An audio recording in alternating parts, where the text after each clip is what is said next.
गोटे कॉलेजर पूर्वतन बास्केटबॉल प्रशिक्षक नेपाल रे पहुंची एकाकी कार्य अग्रसर होगा निमंते से स्थिर कले से स्थान रे कि प्रकार कार्य कले स्थानीय आदिवासी माने उपकृत हेबे ताहा अनुसंधान करबा तांकर बंधु जनक काठमांडूठारे अन्यान्य कार्य व्यस्त थिबा समय रे सेही बास्केटबॉल प्रशिक्षक नेपाल रो अन्य एक सुंदर सहर पोखरा को विमान जोगे यात्रा कले आ सेठाकू जिबा बेले से ईश्वरंकर चालना पई प्रार्थना कले।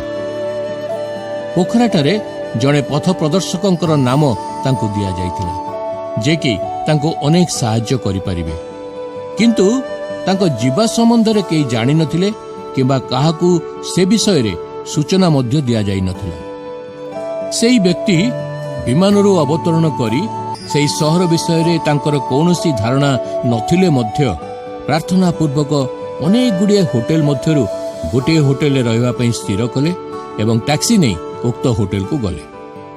किछ समय परे से होटेल रे पहुंची होटेल रो स्वागत प्रकोष्ठ आड़ू को आगे गले। से तो थिले संपूर्ण अपरिचित स्थानीय भाषा मध्य से जानि नथिले। से होटेल प्रवेश करबा मात्रे सम्मुख प्रांगण रे अनेक लोक ठिया हितबा देखि से समान को साहस करी पचारले मु जीवन नामक जड़े व्यक्ति को खोजुची। हठात सेमान मध्य जड़े कहला मु होची से जीवन। से व्यक्ति संपूर्ण रूपे आश्चर्य हो गले। वास्तव में ईश्वर तांकर गतिपथ को नियंत्रण करुथिले एवं तांको उपयुक्त स्थान को कढ़ी नउथिले।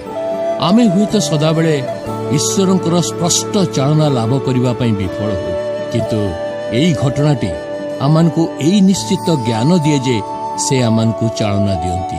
आमाने एई जगत यात्रा रे अग्रसर हेबा बेले ईश्वरंको उपरे संपूर्ण भावरे निर्भर करिबा उचित कारण से होचंती आमर एकमात्र पथ प्रदर्शक। मन रखिबा पड़े न नहीं ईश्वर केबे कहंती नहीं जाओ। तेणु ईश्वरंकर वाक्य कहे आपणार सबु गति रे ताहाको स्वीकार कर तहिरे से तुमर पथ सबु सरल करिबे।